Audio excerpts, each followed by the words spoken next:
Good morning and welcome to the Mid-Maine Chamber of Commerce Business Breakfast Series. My name is Kimberly Nadeau-Linloff. I'm the President and CEO of the Mid-Maine Chamber, and it's my pleasure to welcome you here today. Before we begin the program, I want to take a moment to thank our 2025 Business Breakfast Series sponsors. They include AT&T, Cross Insurance, New Dimensions Federal Credit Union, Nicholson, Michoud, and Nadeau CPAs, O'Donnell Lee PA, and Sheridan Construction. Additionally, our print media sponsors are the Morning Sentinel and Turner Publications. Our radio sponsor is 107.9 The Mix, and Kennebec Savings Bank is our video sponsor.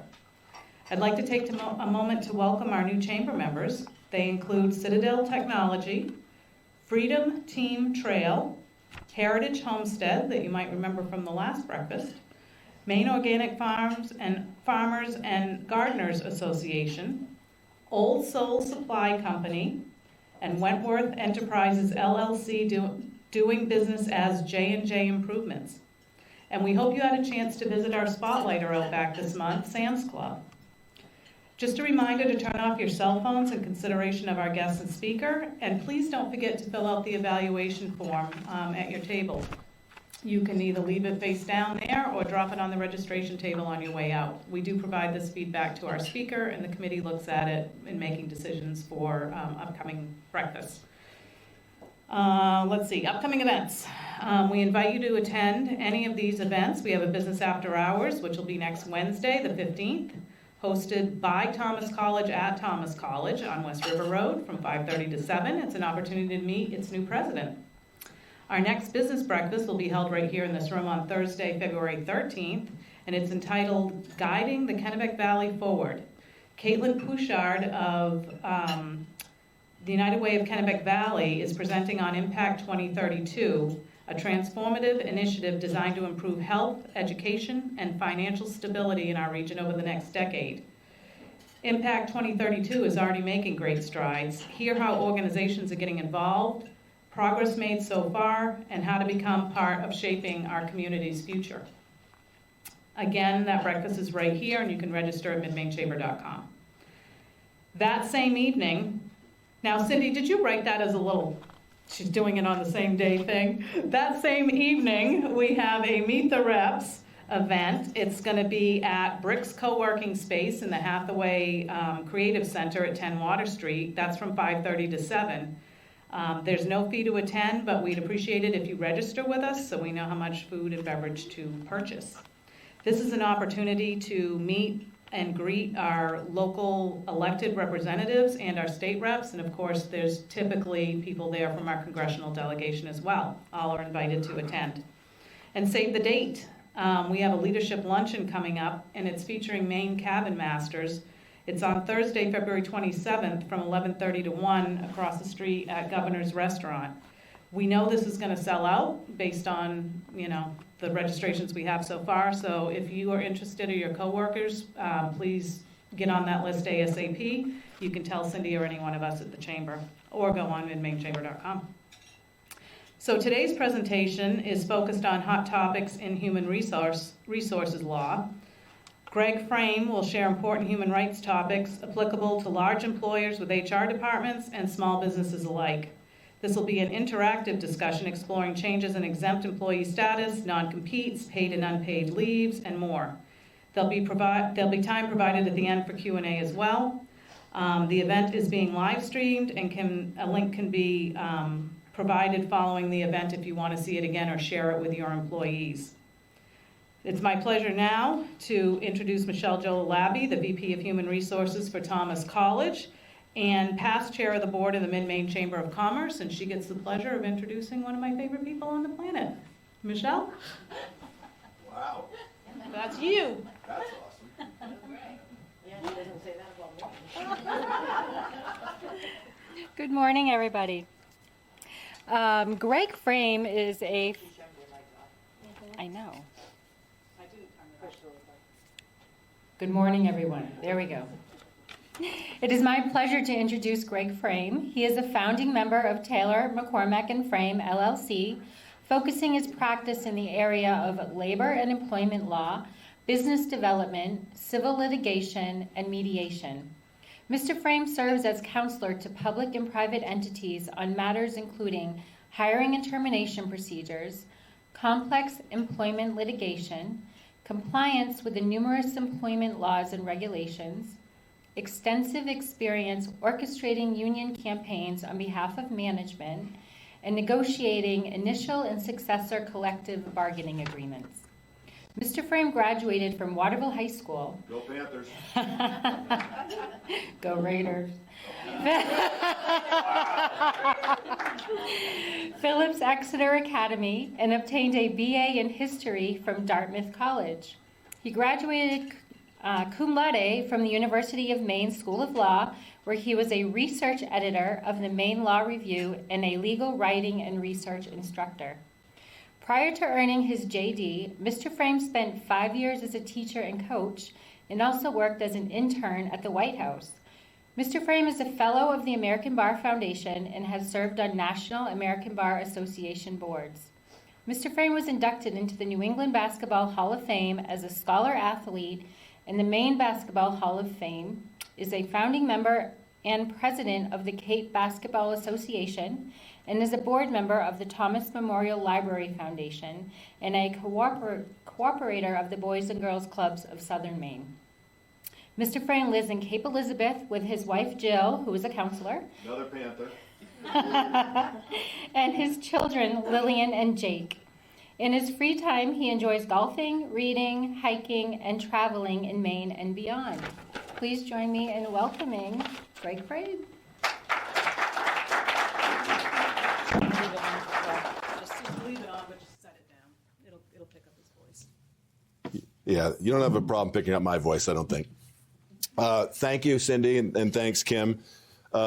This is my first time back in this building, I think, in 30 years, and I walked in the lobby, and my whole body was turning left.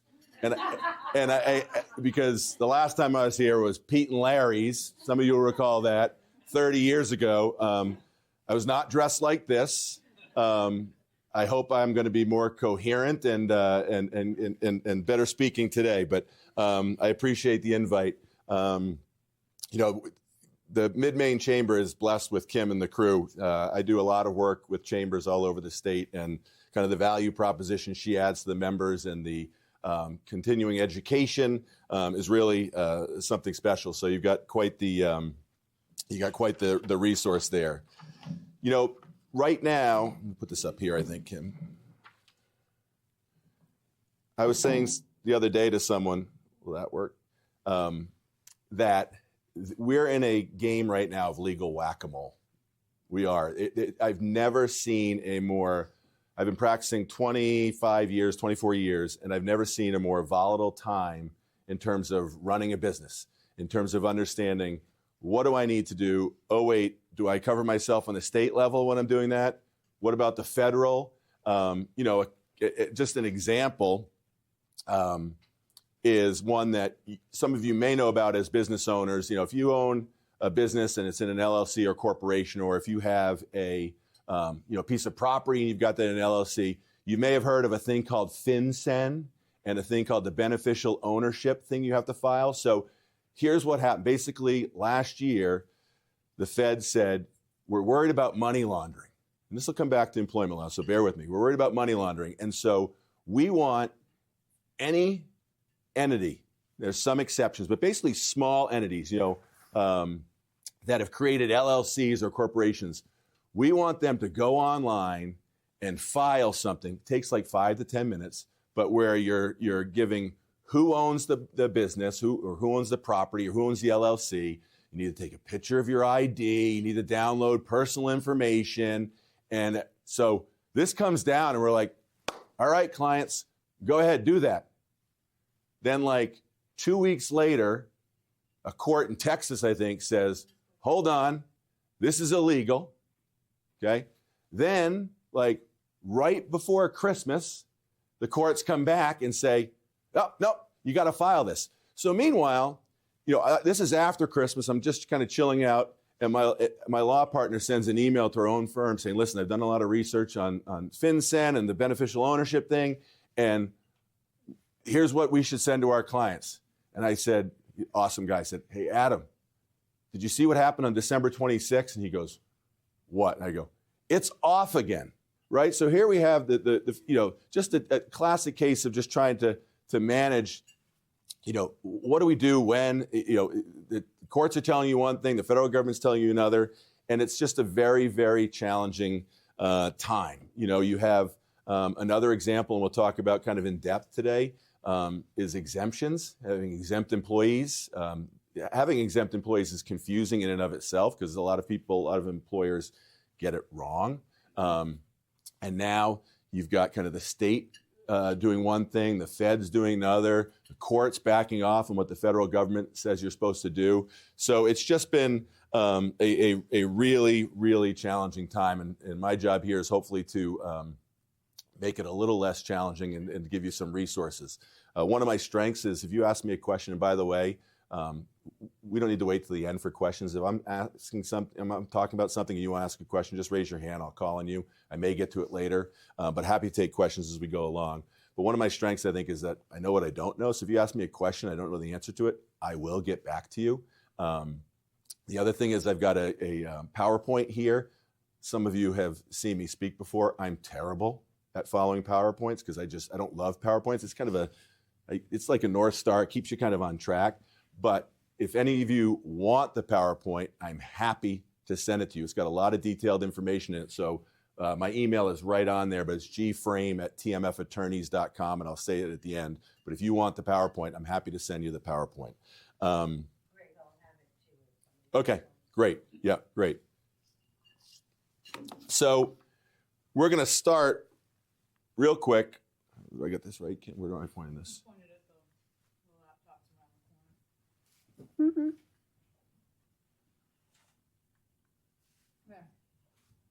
Okay, there you go. So we're going to talk a little bit today about exempt status. It's a pretty layered thing. Talk about independent contractors. Talk about non-competes, non-solicits, and NDAs. To me, it's a fascinating component because you've got an overlay of some federal law, some Maine law, and some changes in the law. We'll talk a little bit about work from home. I see people shaking their head. That's another layered topic. Going to continue to talk just very briefly about the Me Too movement and where we're at in that, and kind of your as a business owner or as an HR professional, kind of your duty, your role in that.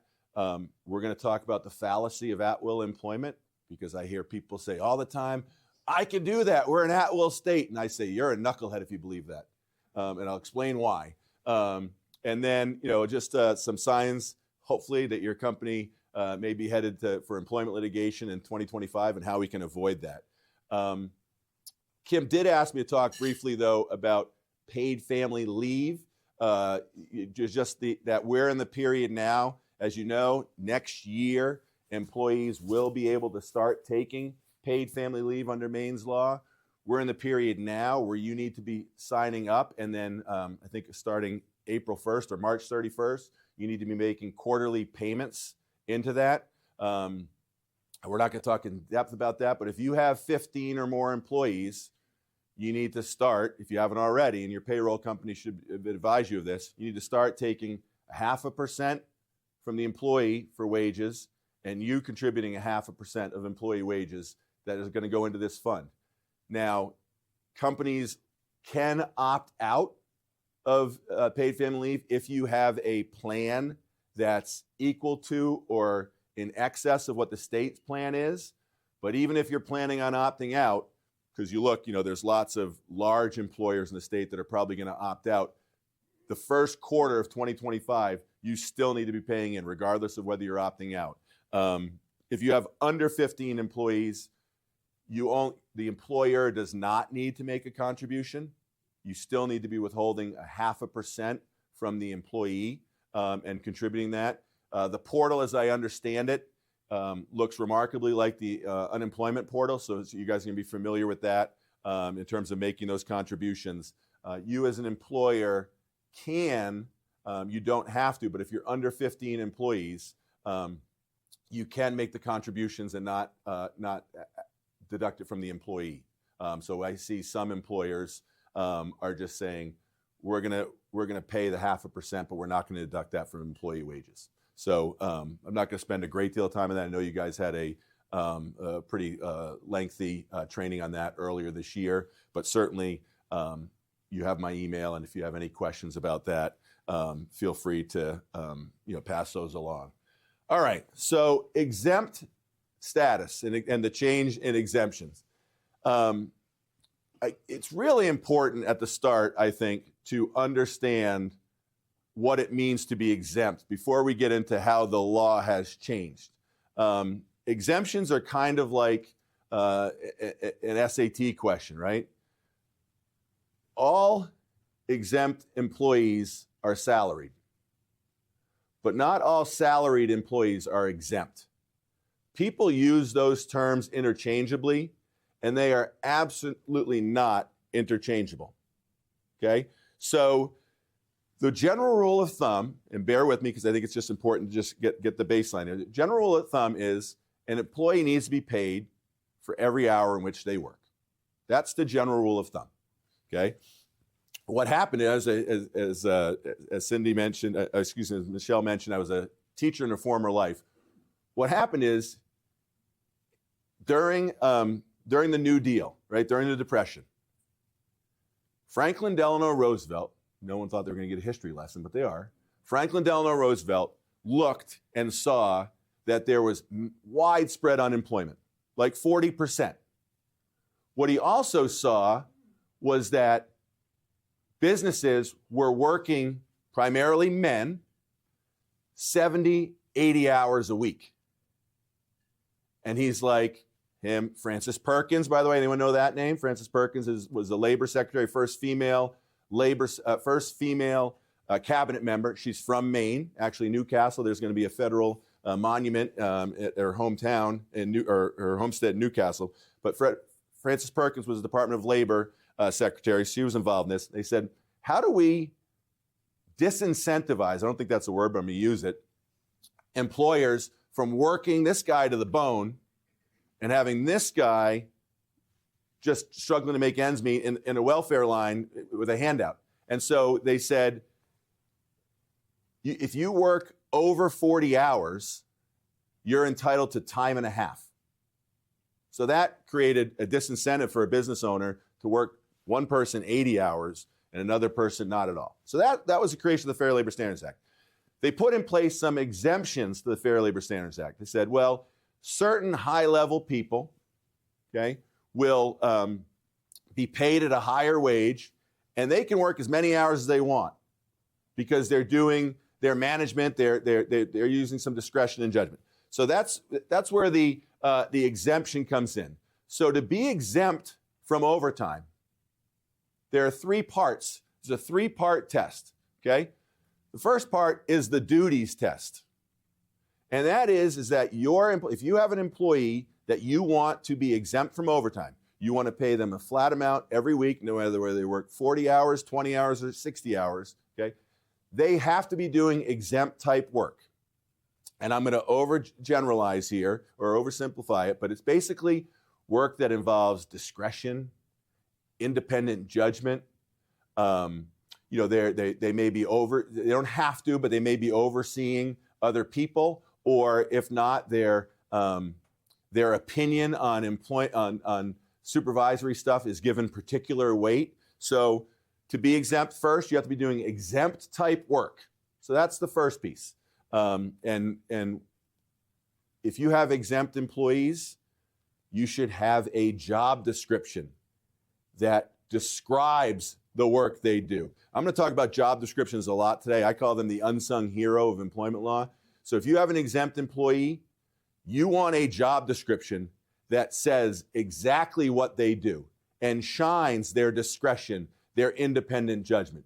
If you have a job description for an exempt employee that says that they're in charge of just putting the round pegs in the round holes and the square pegs in the square holes, you're in trouble because that's not exempt type work. So you have the duties test. We've just talked about that a little bit. You have the salary basis, meaning they are paid a salary each week or every 2 weeks, the same amount, no matter how much work they do. Okay, that's the second part of the exemption test. The third part is the amount. And the amount is the piece that's gotten super confusing. So, and here's why it's super confusing. Because you've got the federal government saying one thing, you've got the state saying another, and then you've got courts saying, just kidding, federal government. So it used to be back in the day, way back, that to be exempt, you needed to make like $23,600 a year. That was in like 2001 when I first started practicing law. And over time, that number has changed. Maine, this is going to get super confusing, and I apologize, but Maine has always had a rule on the books that said that regardless of what the federal number is, to be exempt in Maine, you need to make 3,000 times Maine's minimum wage. So that number, I think right now, is somewhere around $42,000, $43,000, $44,000. Oh, there it is. 43. Oh my gosh. See, I'm terrible about PowerPoint. I apologize. 43,950. Okay. So Maine's always, for a long time, Maine has been above the federal level. So you couldn't have an employee exempt and say, oh, we satisfy the federal level, so our employee is exempt. You'd be in trouble under Maine law. Right? You'd have an issue there. The Biden administration made a change to the exemptions, and it was layered. It was starting in June of 2024. I think the number went up. You go to the next one, Kim, maybe. Yeah. So the Biden administration basically had an exemption, said the exemption is going to go up in June, and it went up. And that number was kind of near the main number. And then January 1st, 2025, that number was going to go up into the, I think it was the high 50s, right, Chris? Low 60s? 58. Yeah, it was a really high number. And so I had employers, lots of them, who were just really struggling. Like, what do we do here?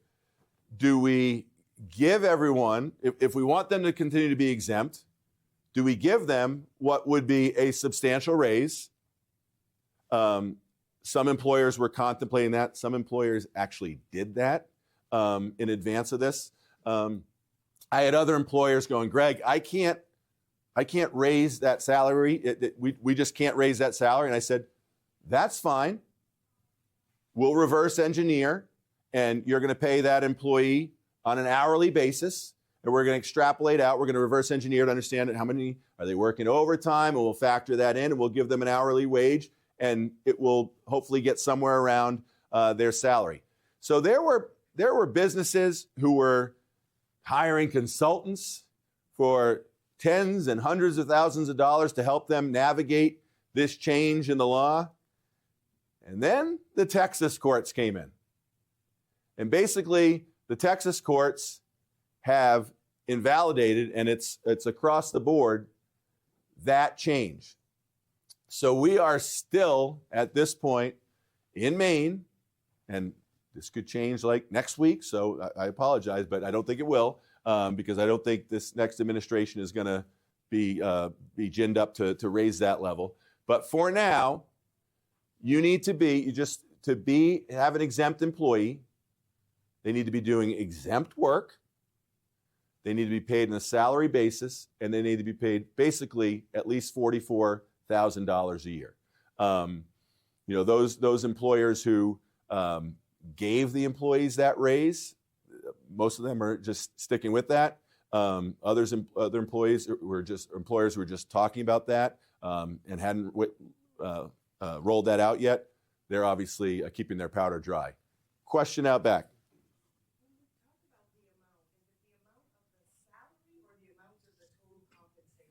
The question was, when you talk about the amount, is the amount of the salary or the amount of the total compensation? It's the amount of the salary. So they basically, I wasn't a math major at Dartmouth, but someone's got to be making somewhere around $900 a week or a little bit less than that. And that number can't change based upon the number of hours they work. So when you have an exempt employee, if they work 20 hours in a week, you're paying them that salary. If they work 70 hours a week, you're paying them that salary. There are a couple of exceptions to the exemptions. If someone's missing a full week, you don't need to pay them for a full week. If someone has a safety issue and they're suspended, you can deduct that, and you can deduct from their leave bank, or when their leave has been exhausted, you can. So let's say someone's working 5 days a week and they actually work 4, and then they take a day off, and you draw down from their leave bank, so they're getting paid their salary. At some point, if that person exhausts all leave and they continue to work 4 days a week, you actually can pay them only for those 4 days. But these are exceptions to the rule. Yeah. Other questions on the exemption or the exempt status? All right. You guys nailed it. You're way ahead of my other clients. Independent contractors. I'm going to say something that may be controversial. If you have independent contractors, it's 85% likely that they should be an employee. I'm just telling you that now. Okay? Maine allows you to have independent contractors. It allows you to not pay all of the various fees that you pay when you have an employee, but it is very stringent. An independent contractor, basically in Maine, needs to be they need to be using their own means and methods of performing the work, their own time frame, carrying their own insurance, not really doing the core work. So we have clients that use independent contractors. One of the things that we're really stringent on is, if you have an independent contractor, you should have an independent contractor agreement with them. It's not fail-safe. I will say that right now. It's not gonna, just because you have an agreement doesn't mean it's gonna win the day. But if you have an independent contractor agreement that talks about how the independent contractor carries their own insurances, how the independent contractor works according to their own means and methods, that is helpful when that independent contractor or a state agency later tries to say, wait, they weren't an independent contractor, they were an employee, and you owe workers' you're on the hook for the workers' compensation, or you're on the hook for unemployment, or you're on the hook for employment taxes. So the independent contractor, there are a couple ways you can buttress the independent contractor relationship, and one is having that agreement. The other is you can add, like in the workers' compensation world, you can ask the state to review whether someone's an independent contractor or an employee, and you can get what's known as a rebuttable presumption. It's actually the workers' compensation board gives you basically a ruling that person is in fact an independent contractor and is not an employee. I have clients though who really they struggle with this. I had one client who's like, listen, I want to have an independent contractor. I said, great, let's talk about what this person's doing, blah, blah, blah. And then they said to me, oh, and I also want them to have a non-compete. And I said, well, the very nature, I struggled, and I was like, the very nature of the independent contractor relationship is that they work for you at times, but they can go down the street and work for Jimmy and Joe and Janie. And you can't, an independent, a non-compete agreement, basically, you're telling the whole world they're an employee. Now, I get what the client was looking for, and we'll talk about this a little bit. They were worried about that person stealing their clients.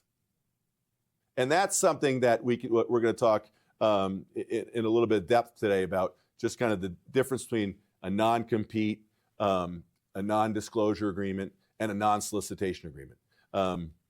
But just be very mindful that if you are characterizing someone as an independent contractor, you want to have, the book needs to match the movie. And what I mean by that, and I use that term a lot, you want some piece of documentation that is helpful for you to support that this is in fact kind of something that may be a one-off from your core business. You don't care, you just care that board is hammered to the wall at some point. You don't care how they do it. You want them to do that. It's not something you do generally, because not having an agreement really puts you behind the eight ball, because of course it's your word against the employee, and that's almost never a good thing.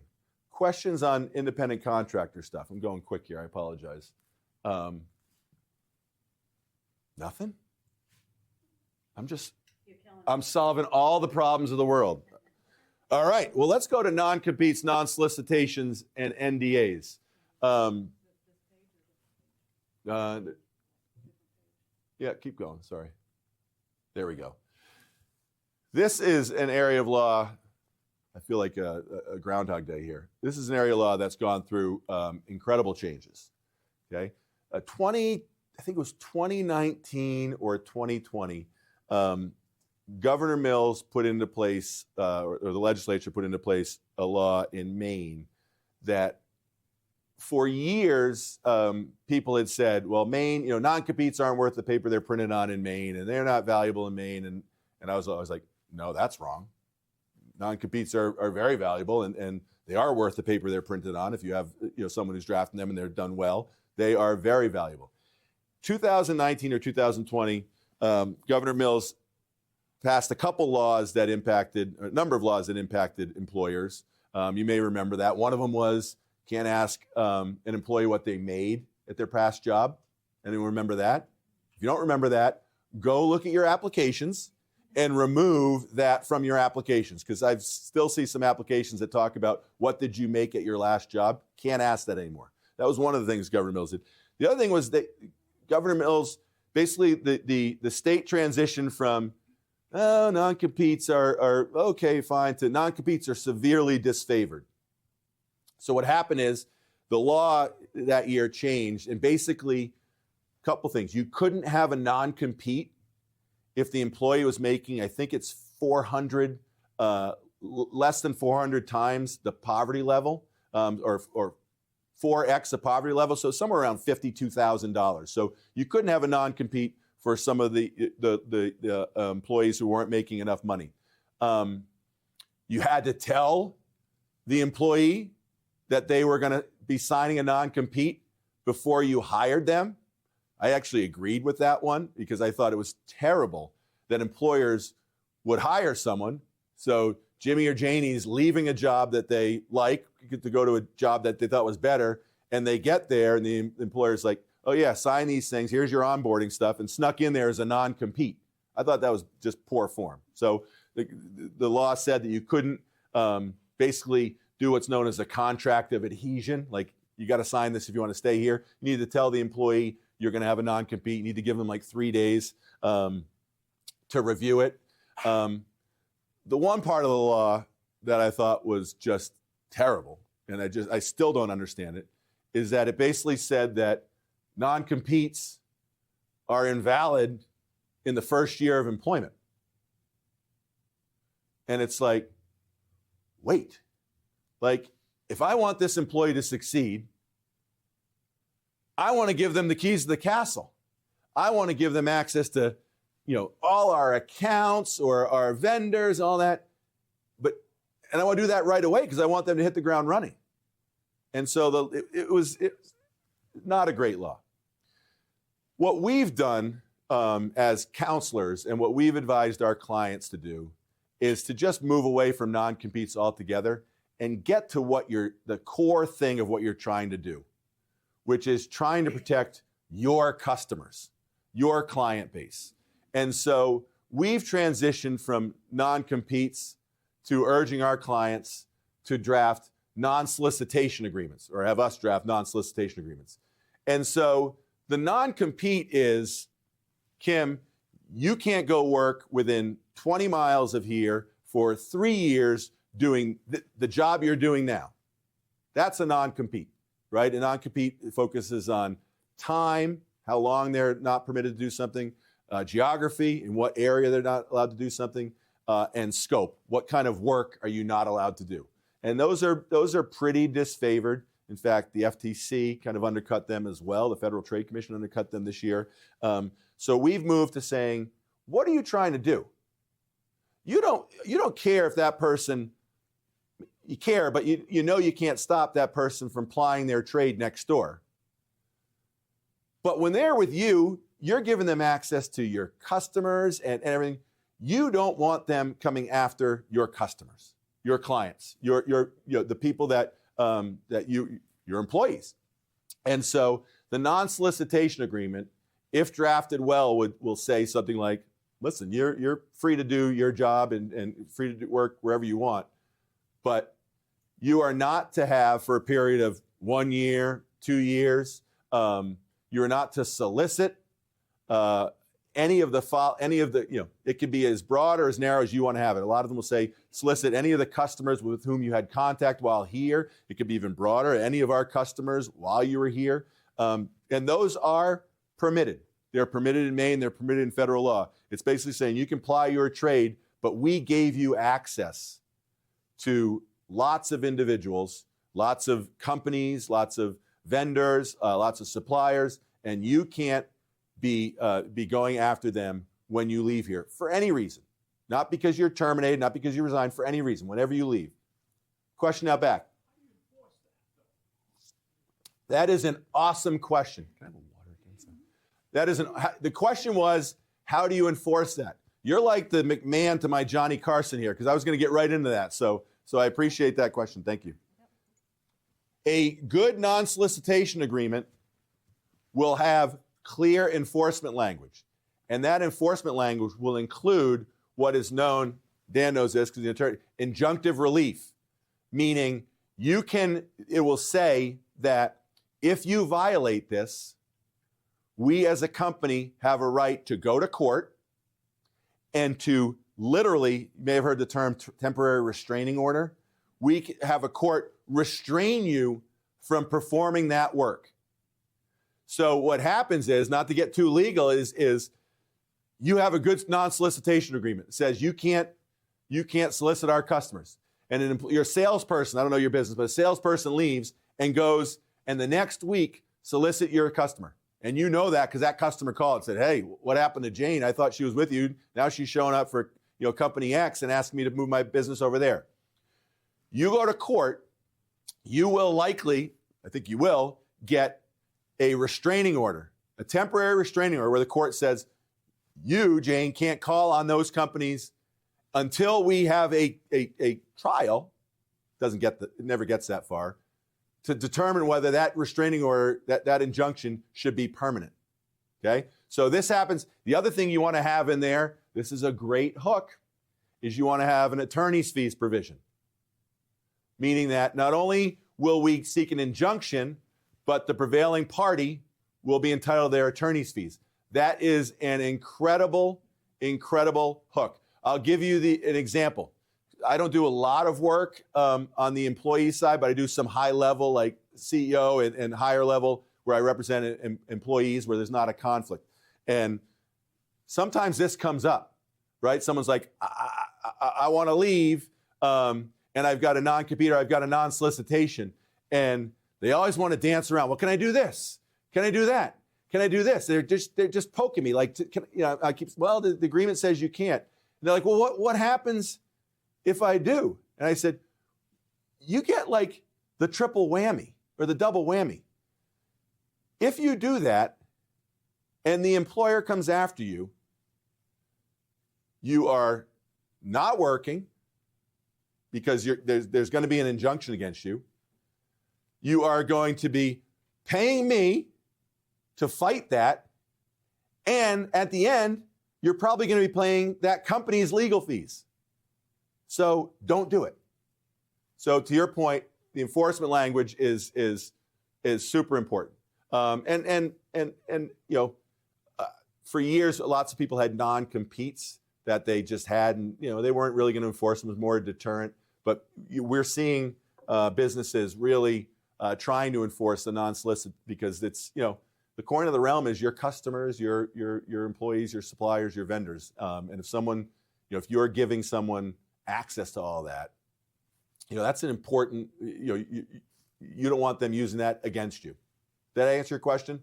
Is there a difference between the employee soliciting and the customer soliciting the employee?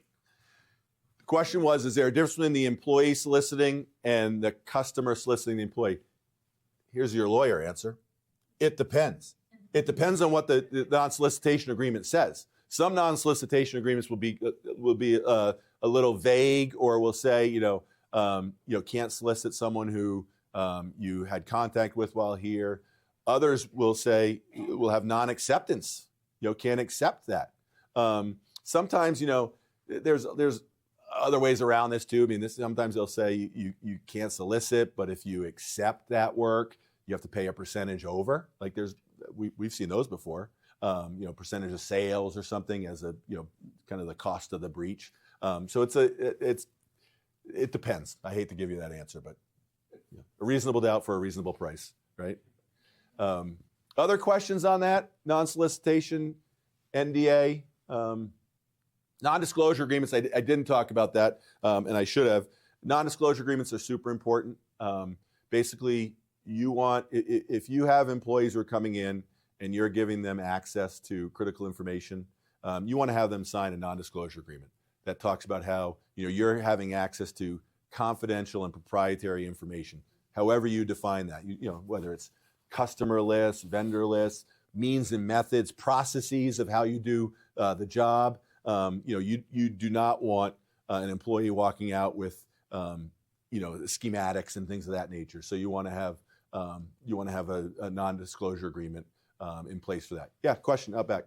So an NDA can have similar language as a non-solicitation in some regard? Yeah, candidly, we draft them all as one a lot of the time. So it's a non-disclosure and non-solicitation agreement. I mean, they're two separate things, right? Because the non-disclosure is basically you can't take information from here. You could take what you learned in your head, right? You learned how we managed employees. You learned how we managed customer relationships. You learned how we did billing. But you can't leave with the Rolodex. No one has a Rolodex anymore. You can't leave with a flash drive with our customer list, our information. That's the non-disclosure agreement piece.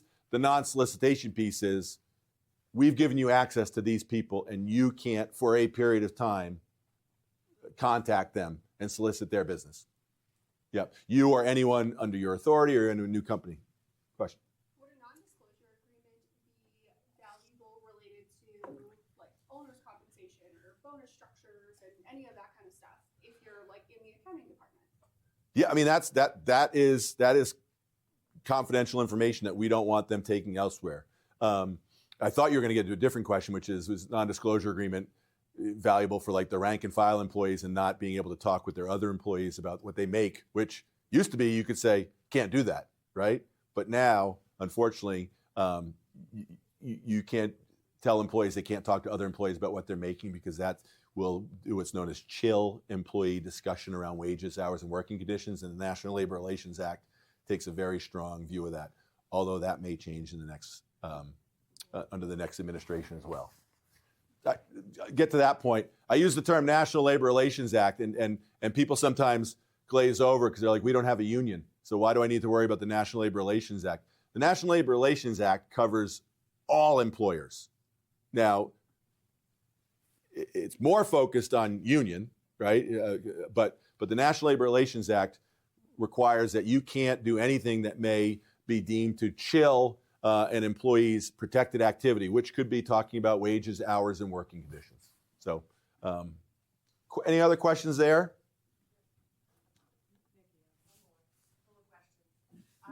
I love it. Can you have some employees sign it, or do all of our employees have to sign an NDA? Great question. The question was, can you have some employees sign NDAs, or do you have all employees sign NDAs? You can have whoever you want. I mean, you want to have it, you want to be able to distinguish it by position and access, meaning like if you've got a custodian, I'm not sure they're going to have access to any confidential information. So, you don't need to have them sign an NDA versus you've got a bookkeeper or HR professionals, those or folks managing sales. You would want to have that there. Yep. So you can make a distinction there, for sure. All right. Work from home. Anyone deal with issues on this? Some? Yeah. We won't talk a lot about this, but a lot of companies are having return to work policies saying we got to have you in the office. This goes back to job descriptions, people. It goes back to job descriptions.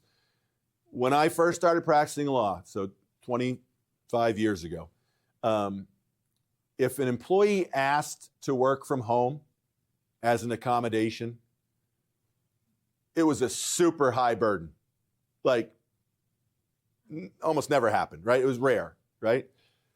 We had this little thing a couple years ago called COVID, and that has changed the workplace immeasurably. There is proof of concept that work from home, not always, but there's proof of concept that work from home can work.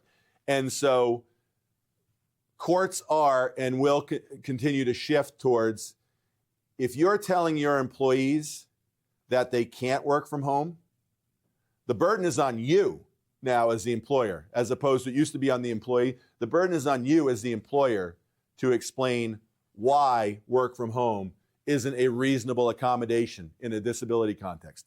So this gets back to job descriptions. You want your job descriptions, folks, to work for you.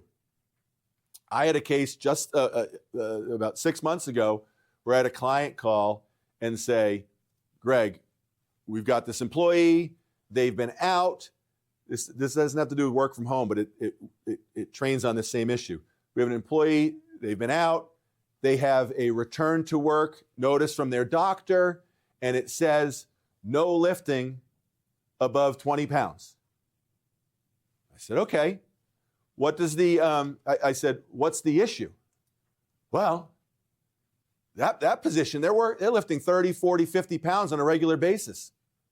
I said, well, okay, then we don't need to, I mean, are there other ways we can accommodate? But we certainly don't need to accommodate a return to work request that says can only lift up to 20 pounds when the job description says must be able to lift 40 to 50 pounds on a regular basis. And I kind of lean back in my chair like, oh, that was awesome.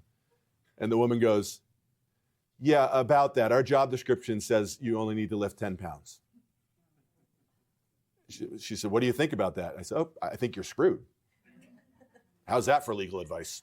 Like, you want me to ultimately go into court and explain why you can't accommodate someone even though your own job description says you absolutely can.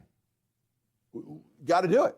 So it's a long way of saying, make sure your job descriptions match the job. If it's important for you that employees are engaging with other employees face to face in that, office to office, it should talk about that. If it's important to you that the employees have to lift a certain amount, it's important that the employees have to be able to stand or have to be able to sit or have to be able to have a cheery disposition.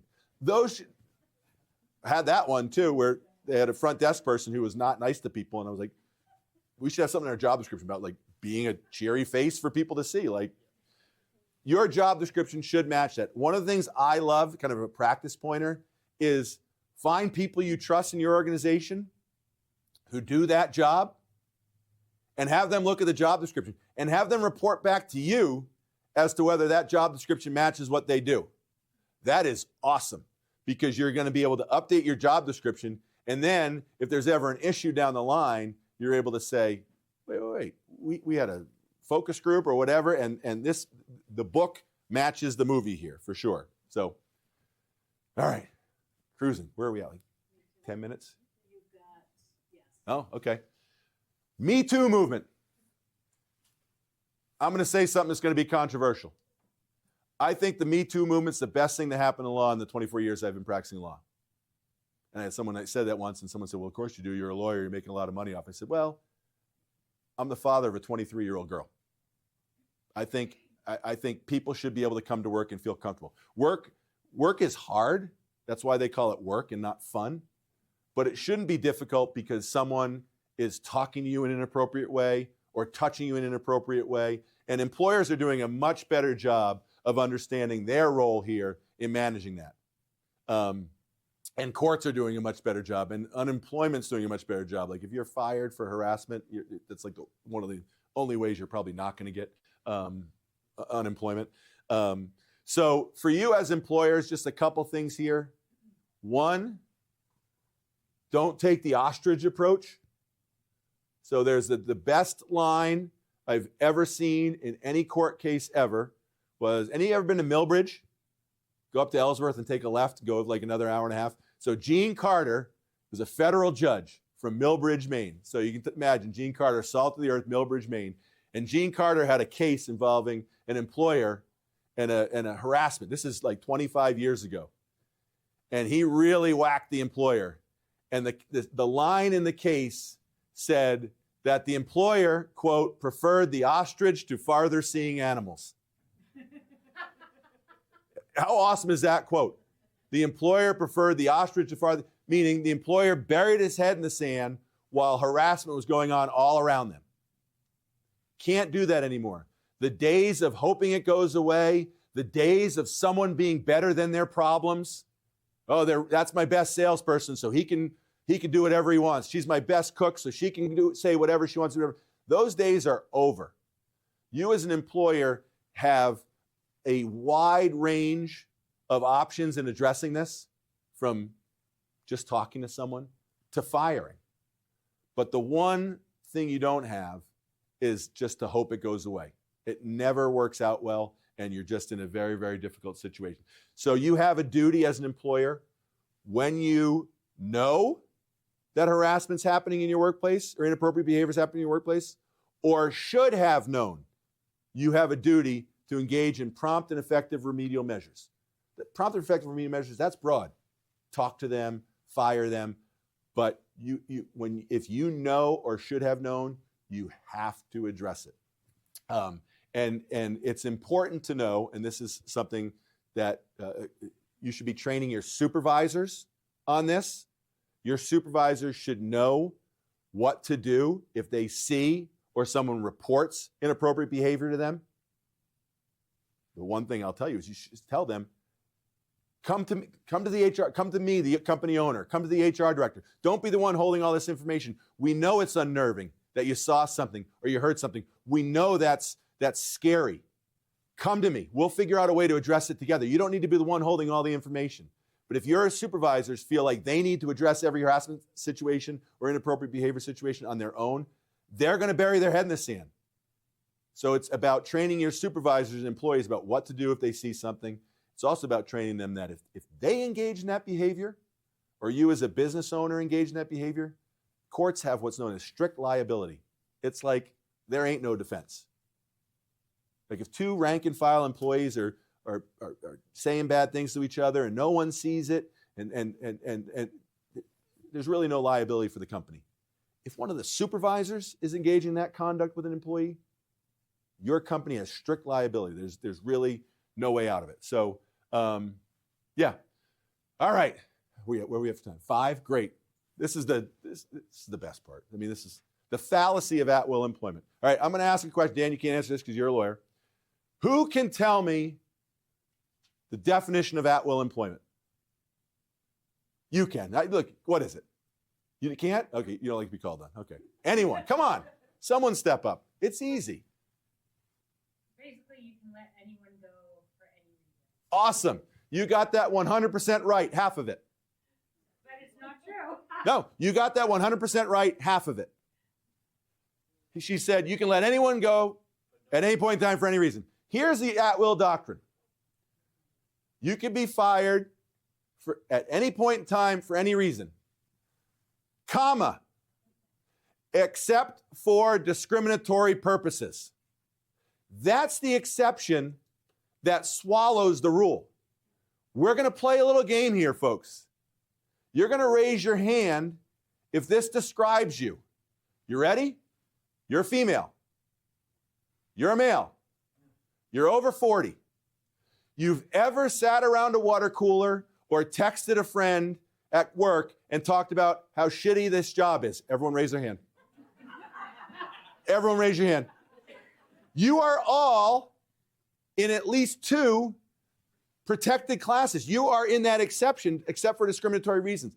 So the idea that when clients call and say, I want to fire this person, the answer is always yes, by the way. Can I fire them? The answer is always yes. And then the follow-up question I have is, but let's talk about the risks. And when they say, well, we don't need to worry about that, it's an at-will state, I go, whoa, whoa, whoa. And then we talk through the risks, right? You want to have your elevator speech in your own mind when you terminate anyone. What is the valid business reason? When clients call and say, I want to let someone go, and because they're a bad fit, I am like, whoa, whoa, whoa, whoa, whoa. What do you mean? Well, they're a bad fit. No, what do you mean? Well, they show up late. They talk back. Well, that's not a good fit. That's tardiness. That's insubordination. Let's unpack that.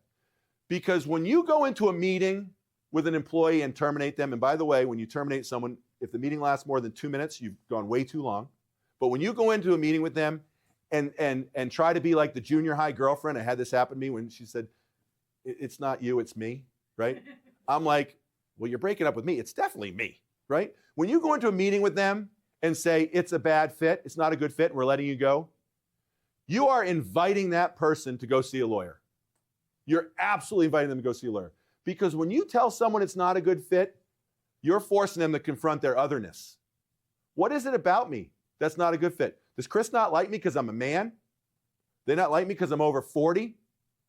Do they not like me because I had that workers' compensation claim 2 years ago? They not like me because I'm the only Muslim person at this office? I'm the only woman and it's male-dominated. I'm the only male. It's the younger, I'm older. When you don't give a roadmap, a quick roadmap, when you say not a good fit, you are teeing up an attorney to come in and ask for personnel file requests and look at wages, versus when you terminate someone and say, listen, we're letting you go. You didn't show up on time. You mouthed off to your supervisor. And you're unlikely to get a claim in that situation, particularly when the book matches a movie and you've been documenting that all along. You've had some emails to the employee about not showing up on time. You've had an email to the employee about insubordination or calling the client a jackass or things of that nature. Then you're in better shape there. All right, I have like a minute. What am I getting? Yeah, you've got 2 minutes. 2 minutes. All right, here we go. So, and I'll stick around, by the way, if anyone wants to come up and ask questions after. I love this. Signs you may be headed in employment litigation. You consider salaried and exempt to be interchangeable words. They're not.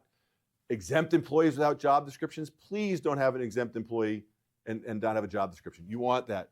You use a comp time system. Unless you're a public employer, there is no such thing as comp time. There's no such thing as, we're going to give you, you worked 44 hours, you're an hourly employee, you worked 44 hours this week, we'll pay you for 40, and then we'll give you 4 hours off next week. That is not allowed. There's no such thing as a comp time. I love this one. You can't explain in 30 seconds how your vacation or PTO policy works. I get on the phone with clients, and they're like, well, this person's asking for their wages at the end of employment. And I ask them, okay, explain to me your vacation PTO policy. And they just it's like Linda Blair in The Exorcist, and their head spinning off. I'm like, you're the HR director. Like, if you can't explain this, and we got to revamp that. Using lots of independent contractors. Don't pay someone to get ready for work while at work. Yep. Rely on the at-will basis for termination decisions. Do not do that. Next one, Kim. Don't probe applications and their veracity. When you get an application, ask questions. If someone's got, if someone's got on their application took 4 months off, 4 years and engaged in license plate making at the University of Thomaston, you can ask that. Non-competes, we did that. Confidential information. Oh, I love this one. You have an incentive plan, commissions or bonuses. Again, this is like the PTO. When a client's like, oh, I'm not quite sure if they earn their bonus or not. I'm like, what? Like, it's either yes or no. So if you can't explain how someone earns their bonuses or commissions, and then for all, the final piece, for all Maine employers, 1 employee or more, you have to have a sexual harassment policy. You have to. You have to disseminate that every year to your employees, your harassment policy. If you have 15 or more employees, you have to engage in training within an employee's first year of employment. That's really your best thing in a harassment suit is we have a policy, our employees know who to go to if they have an issue, and we train. Posters, yeah, it's all there. So gframe at TMF Attorneys is my email, gframe at tmfattorneys.com. If you want the deck, I've got it. Cindy's got it too. Michelle's got it. I love coming up here. I'm not gonna go over to Pete and Larry's after, but thank you for having me, and I'm happy to stick around with questions.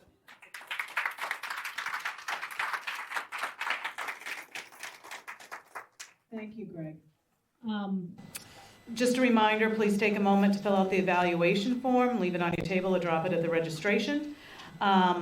Also, if your business is interested in having a Chamber's Business Spotlighter booth in the back, like Sam's Club did today, please talk to one of us about that. We'd love to have you. We limit it to 3 per breakfast. And now we're going to do our door prize drawing, except I didn't grab the. Oh, it's over here. Okay. We have some fun door prizes today. First is a $10 gift certificate to Sella Tea Cafe, donated by Sella Tea Cafe. And that's going to Roger Kraus from Kennebec Water District. Next, we have a $10 gift card donated by Incense and Peppermints on Main Street in downtown Waterville, and that's going to Rose Griffin from Kennebec Valley Community College. We have 2 Life is Good beverage koozies donated by Coldwell Banker Floyd Real Estate, and that's going to Crystal Furno. Oh, yeah. Yes, you were the first one here. Right here. We have a $10 gift card and a coffee mug donated by Aroma Joe's, and that's going to Lynn Morkeski from Sheridan Construction. So the message here is, if you want to win a prize, sit at this table from now on. Because last breakfast this happened too. The whole table. Yeah, the whole table except for Kim Kennedy one. All right, Holy Cannoli, no, 2 wine glasses donated by New Dimensions Federal Credit Union. Is that what I'm on? And that's going to Tanya Gross from Town of Winslow. Yeah.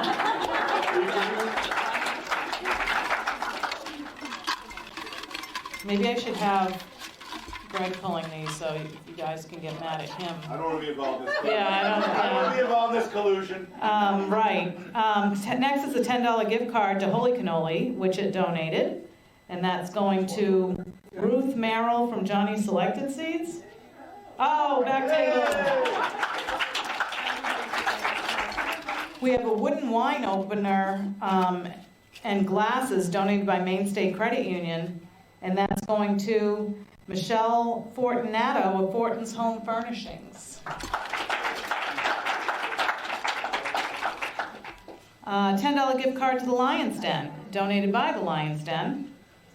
And that's going to Don Plord from Coldwell Banker Plord Real Estate.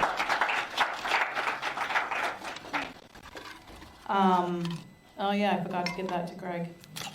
I'm not sitting at that table. I get something? Yes, you do. Thank you. Thank you for speaking. Greg was very kind. He donated 2 sets of Sea Dogs tickets. The seats are behind home plate, and whoever wins either of these 2 sets will have to get a hold of Greg because we haven't picked a game yet and all that stuff. So The first set of 2 Sea Dogs tickets, donated by Taylor, McCormack Frame, is going to Christy Johnson from Standard Waterproofing. Where is she? Yeah, right there, yeah. Just email me, Christy. And next, we have a $110 value gift. It's a 1-year plus membership donated by Sam's Club, our spotlighter today. And that's going to Karen Morin from the Department of Economic and Community Development. And then Greg's last set of Sea Dogs tickets is going to Sean Mishu from Seacoast Security. Sorry. I'm just going to keep it as a reminder. So that concludes today's breakfast forum. Thank you all for coming. Hope to see you in February for our next one, and please drive safely. Have a great day. White Littlefield.